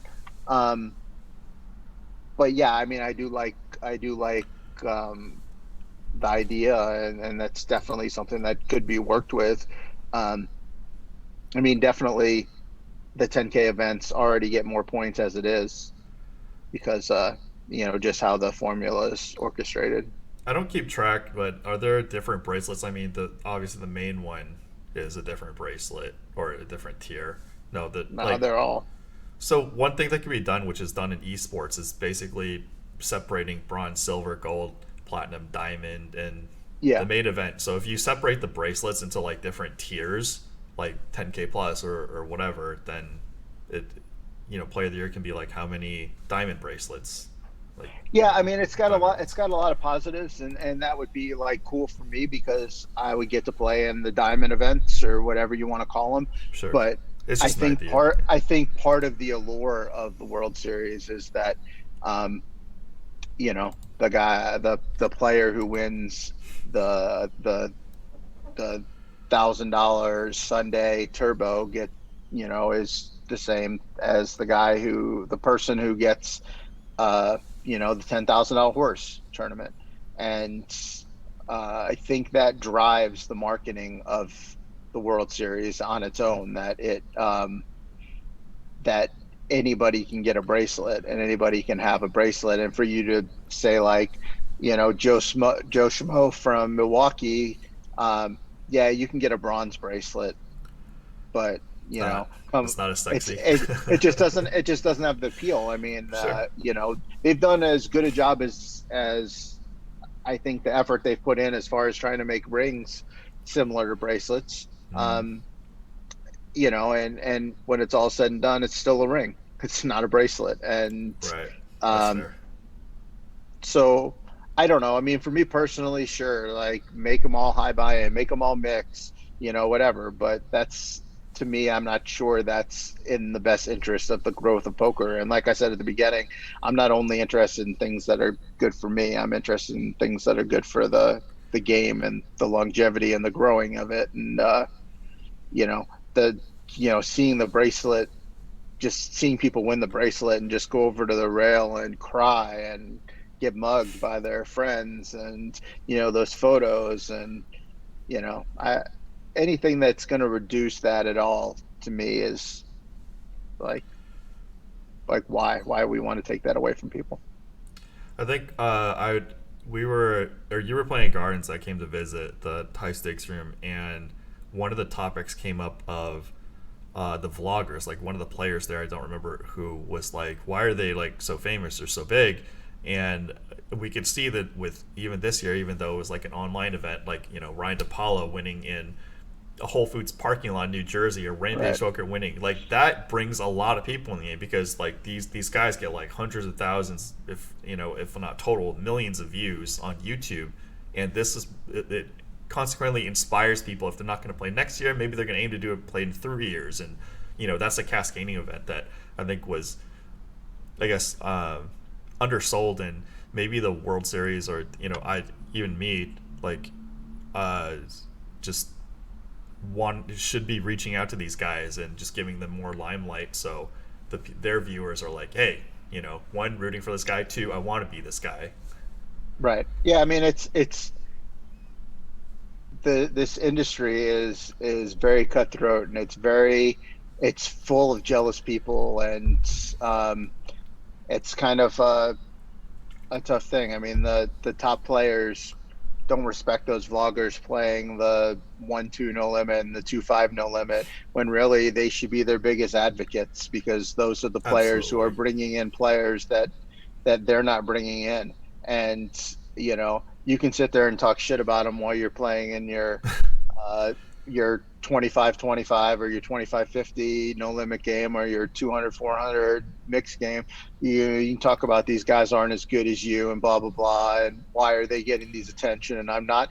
But ultimately, anything that's going to bring players into the world of poker, like, we should be promoting as an industry. And I think that's a failing of the poker players in general, is all we want to do is shit on people, and we want to shit on those who are not who are we consider less than us in this poker world. And there's a poker hierarchy that, well, you haven't played this limit of cash games, you're not good enough, or you haven't won this tournament, you're not good enough, or you haven't done this. And instead, we should just be applauding and be rooting on all things that are promoting our Contributing. game. And yeah, and ultimately we all win in those aspects. I mean, when we think about what the poker boom, what the online industry brought to the poker boom, a lot of the players are so myopic in their thought process that they think that, well, I won online and that was the big thing. And it's really, it's not. It's even though Full Tilt was bad in so many ways, and they stole from the players to do this, taking that aside, what really helped grow poker was the fact that Eric Lindgren was staking fucking 20 guys, and he was giving them money to play in cash games that they were dumping off to pros. And then those mediocre pros would then take that money that they win in the cash game and then go I fire the love. 10K the next day. And all these things had cascading effects, and the sponsorships that, like, average or below average players would get on PokerStars because they were from a certain country or from a certain had a success in a certain tournament or a demographic or whatever the situation, that maybe they weren't as good as you poker wise, but they were given these sponsorships, and they would take that money and Feed it. they would put it back into the industry. Industry, And yeah. that's really where it all happened. And instead of sitting there and saying, this guy got a PokerStars, why is this guy a red pro on Full Tilt? He sucks. Just be thankful that they were giving out red pros, and that Right. that those guys were in your cash game and dumping the money, instead of just being jealous that you didn't get the red pro and they did, and that you weren't the PokerStars pro and they were. And that the jealousy and the myopic view of poker and other poker players is a huge problem. And that's why, I just turned off, like, a lot of the haters who don't want, you to promote anything or whatever. It's like, why are you so jealous that, like, I did something good, or that I want you to come play in this tournament because I think it's a good tournament? I haven't gotten paid for anything that I tweet. I mean, I get a chance to play on poker night because I tweeted about it. I mean, yeah, whatever. And I got a chance to, but I never got, like, free buy-ins for anything from, like, the Commerce, or from, the HBT in Colorado, or any of the other places that, like, I used to promote. It's just, I just want to go to the game of poker, and I think it's a great tournament, and I think the staff there does well, and I think it's a fun place to visit, and I think they run their shit good. And so I promote it, and then you like hate on me because I'm like saying something nice about somebody else. Like, screw off. Like, we don't like jealousy crushes the poker world, in my opinion. There's a lot of phenomenon going on, whereas like if you're like a super pro, especially a high stakes super pro, you like want to hide as much of your knowledge base and ability as possible. So then inherently you can't be known as superstar. Like somebody like me, I can just like play against somebody or walk in on a room and just be like, oh, okay, this is the latest super pro. But like you're hiding stuff from the 100 million people playing poker, and then you want the recognition. They don't go hand in hand, and Yeah, it takes effort. Like what you're doing, what I'm doing. It takes effort to put ourselves out there, and like we're revealing parts of our game that, hey, I'm not happy revealing for sure. whatever I am.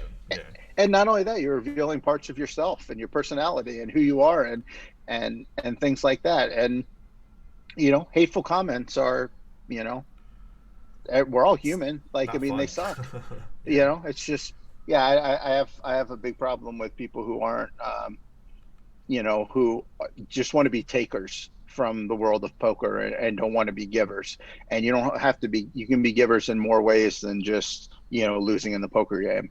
You can be a giver in providing a fun environment for others who play the game, and recognizing the successes that your fellow players achieve, and being happy for other people and their successes. We're in a business that, if you can win, you know, whatever, like a very small percentage of the time when it comes to tournament poker, that you can be a hero and you can be lauded as a success. So considering that you're not going to win 99% of the tournaments you enter, you know, it's for you to be jealous of somebody who wins them. It's a lot of these people have gone through a lot. You've gone through years and years of struggling, and almost, and could have beens and would have beens and all these things, and just be happy for them, be happy for people. And that's one thing that, like, I try to do. And you'll see, like, most players, after they like win things, I'll like their tweets, or I'll send them a congrats. Or it doesn't take that much to just let people know that, like, you're happy for them, you understand, the level of dedication they put into this game, and how much they care, and the sacrifices they made for their families. And you know we're not martyrs. I'm not trying to act like we are. Most of us are just degens at heart. But we also have lives, and we have real lives, and we have real problems, and we have real struggles and depressions and yeah. divorces, and whatever, and everything that we go through in life. And just to always want people to fail is kind of a miserable way to go about your life. I don't know if you remember my answer when I was in the room, but like I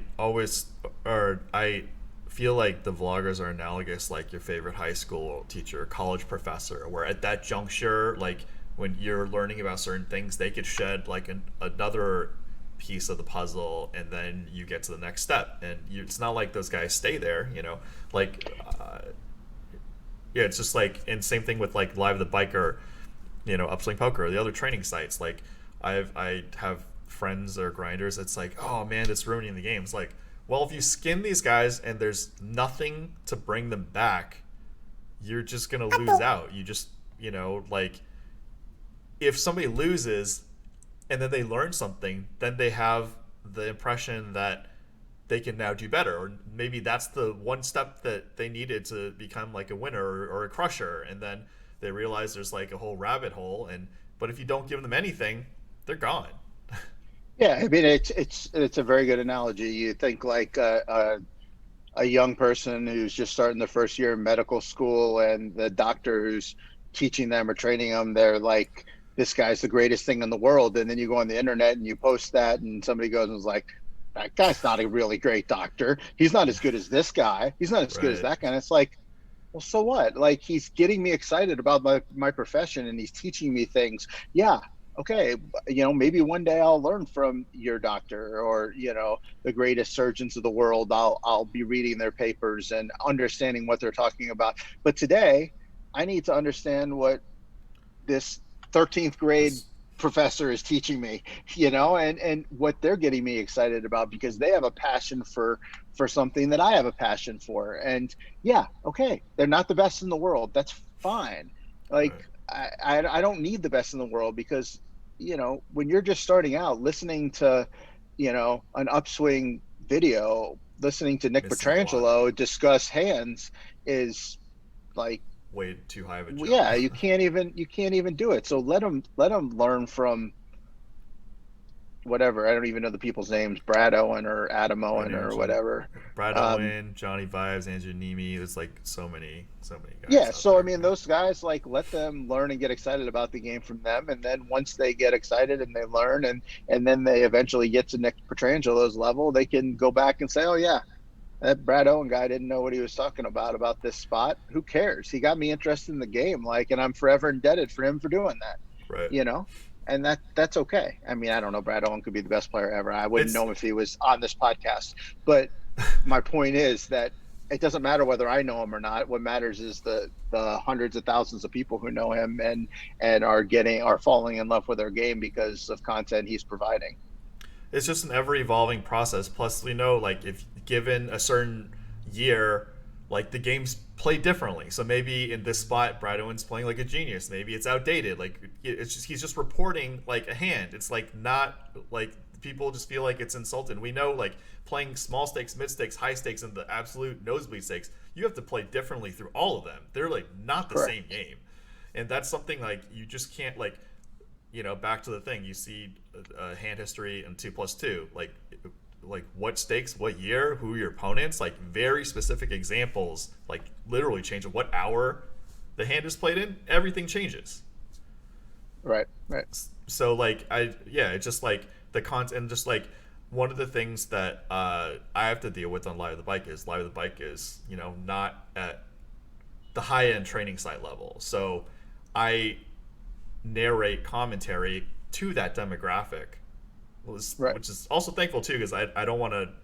Some stuff I think like is dropping out, but like I've adjusted my narrative a lot because say like mixed games, I'm not watching televised no limit hold'em. I've seen everything under the sun. Like, but I love seeing like you, Dan, Zach, or whatever play, and Sean Snyder play like mixed games. That interests me because I'm not as good, but I realize for the audience, they don't understand what the hell's going on. Like, how do you tell them that Right. 2, 3, 4, 5, 7 is the nuts, or just like why a 6 is a low card but not a good card because it doesn't help you make the wheel? Like a lot of these things, I realize advocates of like mixed game, limit hold'em, PLO, you're just like, oh, it's so fun, so fun. The audience like, you're not even speaking the same language to me. I just want to see two Right. cards. I want to bet all in.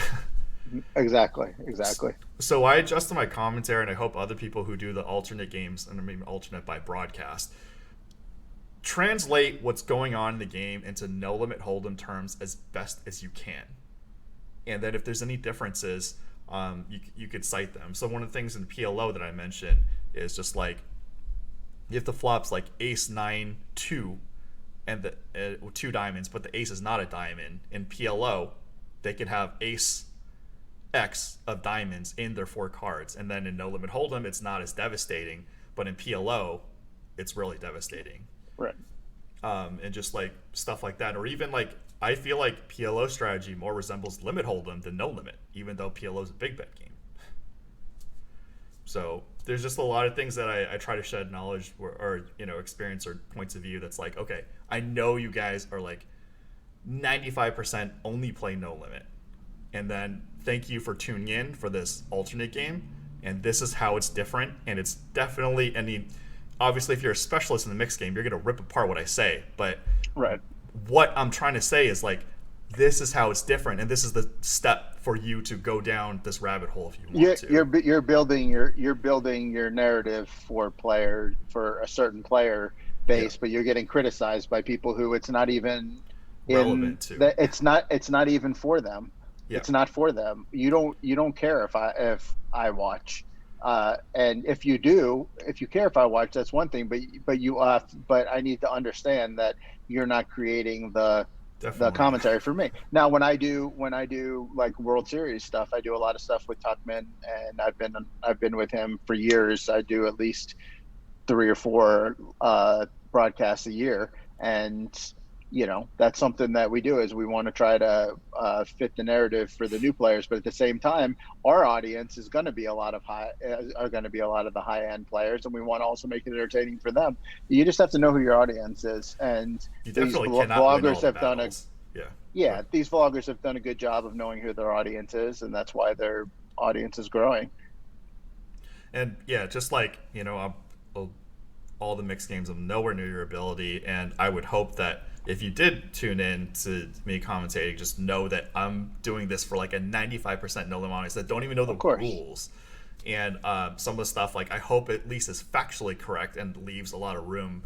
And I'm always going to say this is just like such a low level, but at least like if you get strong fundamentals and you play tight, if people are playing loose in mixed games like Badugi, guys limping, drawing two, if you're in position, you have like, a 3 card decent hand, like you're going to print money. And you don't need to Yeah. be David Baker or Dan Zach or Sean Snyder to I like that you're putting me in the same breath as Dan Zach. I mean, you're my guest, so I know, like, Dan Zach's goat. Like, I gotta pump up my guests, and it's, you've been around, so don't sell yourself short. You're about to hit year 20. I'm about to Thanks. hit year 20. I think like when we get older too and have a longer career, it's about where you want to settle your career and how long you're going to last in this industry. A little bit like when Yeah. Phil Hellmuth was ripping on Tom Dwan. Like, let's see if you're even around in 5 years. Like, actually, the Right. longer you're in your poker career, that's like a more legitimate rip versus early in your poker career when you're a hot shot coming up. You're kind of like, oh, what stakes are you playing? Did you do the Yeah. sick Yeah. play? It's Yeah. like, fuck, dude. Like, like I think Chris Brewer mentioned too. Like sometimes you give away plus EV spots for the longevity of the game. You mentioned that as well, or For just like sure. the bigger spots, and that's where it's just like if you're an outsider, and oh my gosh, like we know this too. Like when you're in hyper competitive high stakes games, you do one thing that's like little off, the guy's like, oh, you suck for this like thing that's just like so Right. minusculely off, and Exactly. you might have been doing it on purpose. It might have been like you were off, but just like I don't know, it's crazy. And then in the scope of in a broadcast, it's a scope of 100 million poker players. Even like break even or slightly losing players in Los Angeles are actually in the top like 1% of the world. Yeah.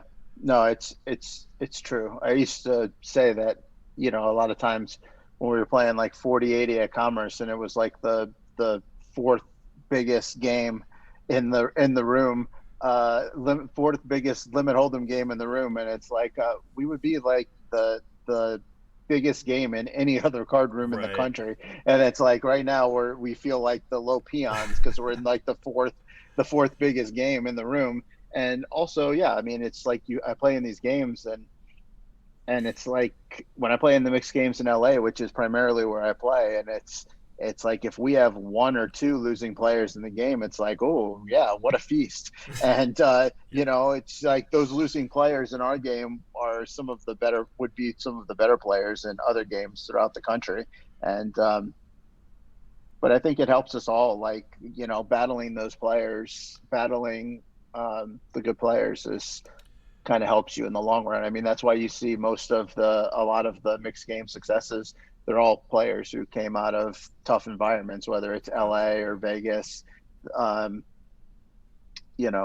it's just kind of like breeding ground. Like you can't help but get better, because if you don't get better, you're just dead. So Yeah, and speaking of Dan Zach too, like like I was commentating on one of the games he was in, and if it's like not one of like 5 people in the world or maybe 10, and Dan's one of them, like he does a play. If it had been any like one not in that list of 5 or 10, I'd be like, I don't recommend this play. And then when Dan does it, right, like, right. oh, he's fucking did like all the works. Yeah, yeah, They exactly. Yeah, I mean that's kind of how I learned how to play a lot of the games. When I started playing these mixed games at the World Series, um, I was pretty much a newbie, and I was just kind of learning. And I learned quickly that if you watch players that are better than you, and you watch what they do, and then you try to understand, why did they do that, and did it make sense? And sometimes you couldn't come up with a reason, and they're just weren't that good, and they just happen to have successes, and people think they were good because of that. But in 2010, I made a final table with probably one of the best mixed game final tables ever. There was a 3K horse event that Phil Ivey went on to win. He beat Bill Chen heads up, and John Jawanda and Lissandro and um, some others were there. Chad Brown, Ryan Hughes. It was like a who's who. It was like a really tough table. But for 2 days, I played with Phil Ivey, and all I did was watch him, and I just picked up some things like that he would do, and I'd be like, that's weird, and then I'd be like, okay, go back, and I like, why did he do that? Oh, he's risking one bet to win six bets in this spot, and then he knows he's beat. So it's just like all these different things that like you just yeah, and you just start trying to break it, and it helps you really get your game. And things that like Phil Ivey would make plays that if it was, you know, Joe Schmo from Milwaukee, I would just have Immediately said this guy's dismiss. an idiot. I Yeah. just dismiss it. And so like watching the better players in the game, and just trying to dissect why they're doing that is really like your best way of improving, I think, So or a yeah, good way of improving. while we're relatively aware of like the elite hierarchy, like Dan, Zach, and then you and Sean, Dan, like Zach, and everybody else. Dan, Zach, and everybody else, and I was more just like, again, this is has a reach of 100 million people. So whatever scale of level your poker at, you and Dan, Zach are still playing at like whatever, like 300, Right. 600 mix plus. So to the scope of the world, you guys are in the same game. You're real and modest about your ability, so you're gonna say Dan, Zach, and everybody else. But for the audience, I'm just like, okay, they're playing in the same game, And Yeah. it No, really, thanks. I mean, I joke around, but I mean, I'll go to battle with Dan anytime. sure, yeah. He'll probably So beat me, but I'll still battle I mean, he's as He's Jesse pretty good. Martin said, he used to be the best kept secret in poker, but the secret's kind of out, and he's not playing on camera anymore. But he's helping a lot of people. He helped out Live with the Bike, obviously. He's helped out some of the vloggers, and such a good guy Yeah. all Yeah, around. he's a good dude. Yep. And then I guess, do you want to get into your opinions on the COVID shutdowns? I mean, we can. I mean, I don't know if people had enough by now, but Okay. basically, I'm over it. I'm over this shutdown. No, I mean, basically, here's the thing. We reacted slow. There was problems, but at some point, like it feels like the data has kind of shown that we can kind of effectively live again with precautions.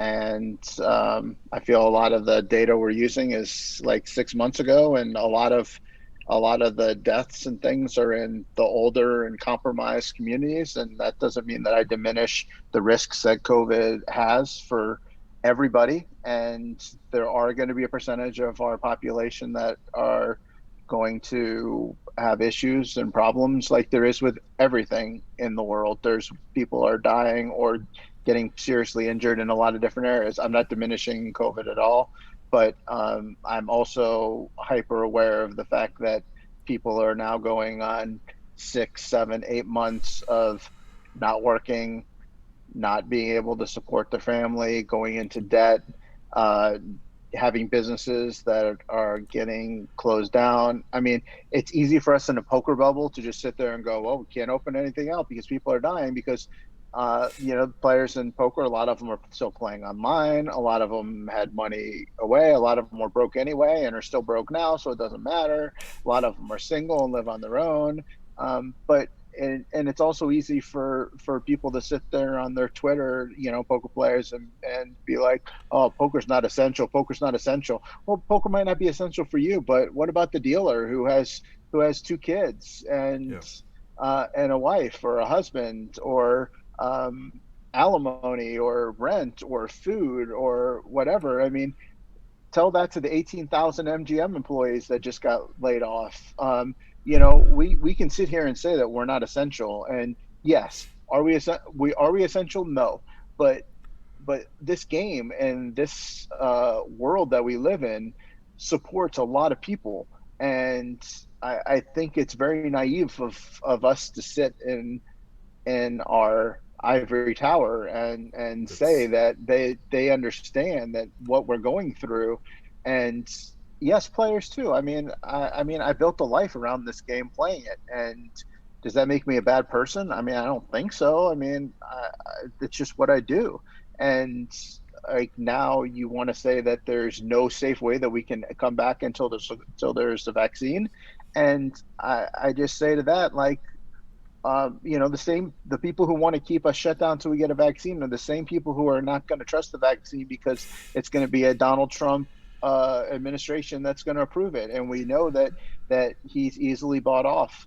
And I mean, I'm pretty sure that the vaccines are going to go to the companies that support him and his companies and his administration. And it comes to a point where we just have to assume some risks as a society. human being. Now, I'm Yeah. not saying that that was always the case with COVID. I was definitely on board with us locking things down early and trying to stem it out, but that didn't happen, and it's not going to happen. And I think it's a crazy world that you live in if you think that we're just going to shut down the country right now, because it's not happening.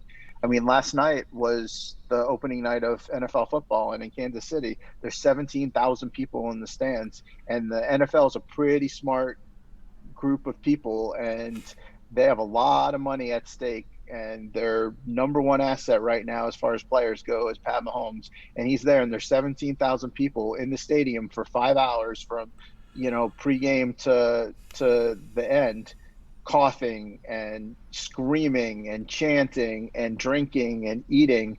Yeah, they had masks on, but they took them off at different times. Like, I mean, and all those spitlets are dropping down and on these There. players. And Yeah. it's just, I just feel as a society we're sending mixed messages. On one side, I got to be scared to go eat at the Applebee's, which I would never eat at Applebee's, but my point. The scared to go to the Applebee's at 25% capacity, but at the same time, the NFL, which is, has so much at stake right now, is allowing these players to play and travel. And it's just such mixed messages. And I don't see why, as a poker industry, we can't do things on some scale. Whether it doesn't have to be. We don't need to have the World Series at with the Big 50 and have 10,000 person fields and stuff. But why can't we have six person max tournaments of buy-ins 10,000 or above, or 2,500 and above, and have a Sure. limited schedule, a 10 to And then 12 dividers. schedule? I mean, you can have dividers, you can not. I mean, in Houston, I played in a card room a few weeks ago that had 25 tables, and they were just spread out a little bit more. And, there's the World Series has many options, whether it's a Rio or a different property. And, you can get a ballroom and spread out tables. There's no reason why, like, the California state is not, or the Los Angeles County is not allowing the bike to run games right now. And if, as long as it keeps some players separated and with masks, and there's hand sanitizers everywhere, and the dealers are extra careful, and you're bringing in and out new decks, and you're washing the chips at night. Like, there's no reason why we can't have some modicum of risk and allow people to live their lives at some sort of pace. um, and I just kind of think it's all bullshit. Not COVID in general, just how stringent we have been. We never chose a lane was the problem. Either shut it down, or let's start to, now that we have identified what's kind of going on, and how we can better safeguard each other. Like, at some point there's a risk reward, as far as, the mental illness in this country right now is going to be out of control. I Yeah. mean, we just saw come out yesterday or the day before that Dak Prescott, one of the best looking, richest, best jobs in the world, he's quarterback of the most popular team in the NFL, and he's set to make $40 million a year, that he was having, mental health issues and things. You don't think that we're all suffering? Um, I was more equipped to handle this COVID shutdown than 99% of the poker players, I'm sure. I had a really good year last year. I was fine. Like, I didn't have to work. Um, And I've been going through a lot of depression and self doubt and all these things. Like I can't imagine the people who are going week to week, month to month. And I mean, I've been there in my poker career where I've had to work to pay the bills, and you know, to say that we're not essential is just bullshit. Like, I mean, tell that to my wife and my daughter, and like we're essential to us, we're essential to our families, and Uh, I just like that. There's my issues. yeah, and just like you mentioned earlier with the jealousy and the hating, it's just like if somebody's legitimately making a living, what like that's the baseline for being okay. Like whatever happens after that, like they're being responsible for their lives. And I guess one of the last things I want to touch up is like, before the shutdown, like Live at the Bike got criticized by some rational people, rational voices in the poker community. Oh, what are you still doing? It's like actually the bike shut down on par. One of the big decision, and I'm was probably the main voice for this decision making. So if anyone has a criticism, throw it at me. Don't throw it at anybody else. Some of the people were living paycheck to paycheck, whether it's bike or Live at the Bike, and we didn't know the stimulus check was gonna come out. We're just like, we just know, like, you you guys don't see their faces. Like they're like they don't know if they're gonna pay rent. So like, Yeah. I spearheaded, and it was agreed upon decision to run the show to the end of the week and then let it go. So and we could have got sick. I don't think any of us got sick, but yeah, there was a risk. But it's also a guarantee if this full paycheck does not go through before the shutdown, it was going to get worse. And also Garrett uh, transferred money to some of these people too. Once he realized their situation. Yeah, I mean the thing is, I mean, back before we knew what was happening 7 months ago, whenever this, I guess it was 6 months ago now, It's about that May it that 5th, May 14th, approximately. March, Or sorry, March, March 14th yeah, was so approximately six shut months down. ago. Yeah. Yeah, so we're now at 6 months. Um, there were a lot of questions and a lot of doubts, and then the whole New York spike happened, and it was like, holy shit, this is just going to take over.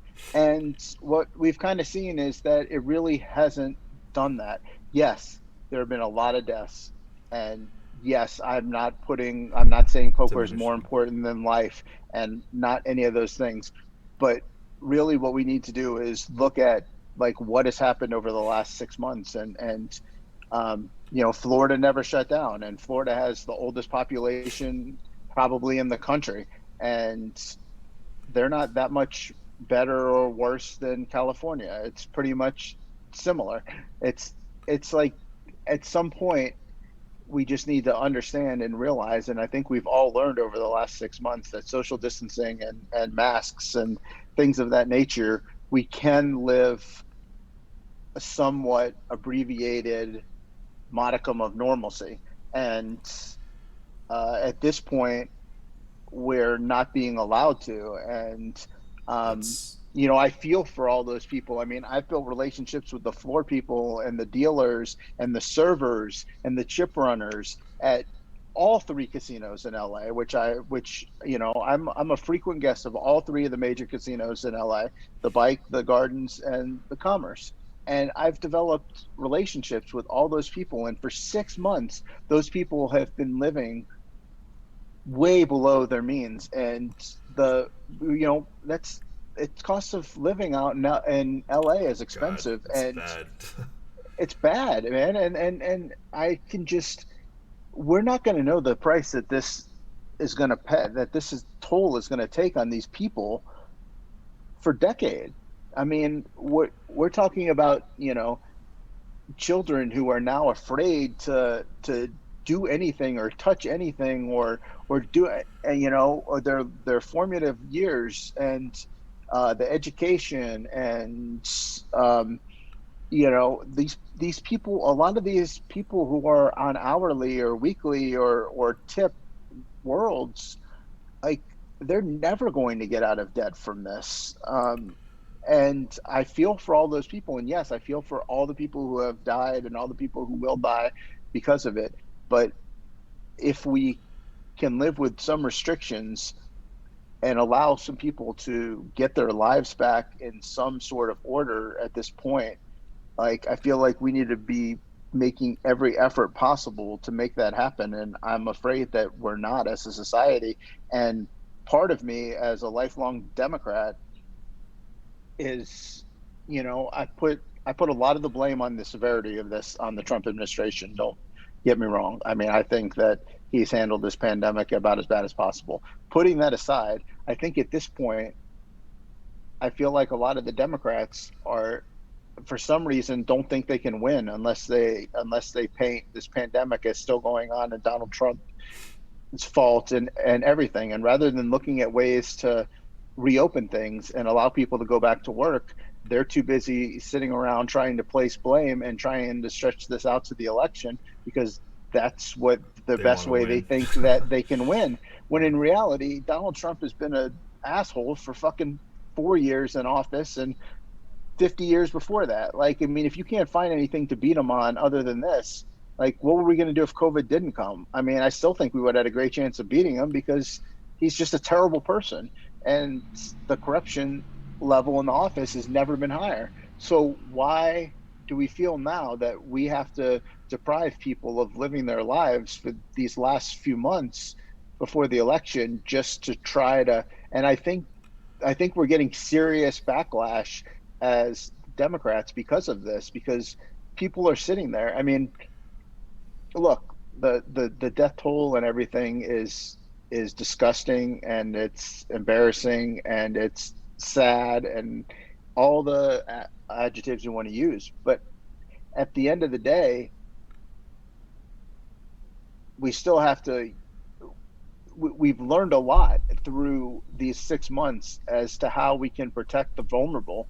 And a lot of those deaths are from the vulnerable. Now, there have been young people who have died from it. There have been young people who have died from a lot of things that, Sure. before their time. But we've learned how to protect the vulnerable.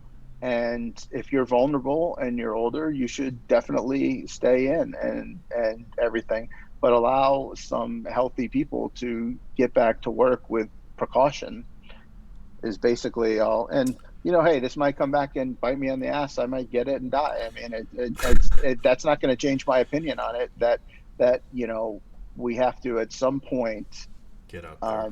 do something to protect our civilization as we know it. I mean, we're heading for. I mean, the we're headed that basically the all the wealth is just being concentrated so far upstream, because during this pandemic, it's all the money is flowing upstream. The people, more and more people, the middle class is getting. I mean, the lower class Annihilated. had nothing to lose, so they basically they were poor before, they're going to be poor now. The upper class are getting a lot of wealthy, but the middle class, who had some savings, which is all gone, they had no savings but a lot of ability to get debt and through credit cards and things like that. They're running up their debt, they're losing their savings, and the middle class is going to be gone. The few people who had the money and the resources to be able to monetize this pandemic by acquiring things are going to have grown and are going to succeed. But a vast majority of the middle class is just going to run up debt and run down savings, and there's nowhere for them to go. And every single day that this continues, more and more people are falling into that trap. Yeah, I mean, it's well said and true. And one of the things too is like the stuff that we have around us is takes a long time to build. And when you type 160 characters, like chastising somebody building something that doesn't really help the situation. It's never going to change overnight. Or just ask, people be considerate, or if you're going to offer an opinion, help in the right direction. Not just say like, oh no, don't do this, or what are you doing? It's just like, what I'm doing is trying to build something, and Right. take care of like the people around me. Like it's my responsibility. I have to see them face to face. Like you don't. Like so. Yeah. Here That's goes. it. That's my thoughts on that. I'm Thank ready you. to go. I'm ready to go play some poker. All right. Thank you for your time. I appreciate it. A lot of hot takes, a lot of good stuff, and smash that Thanks for thumbs up, having hit me. subscribe. David Baker, guys. Thank you. Hope to see you at the bike soon. You too.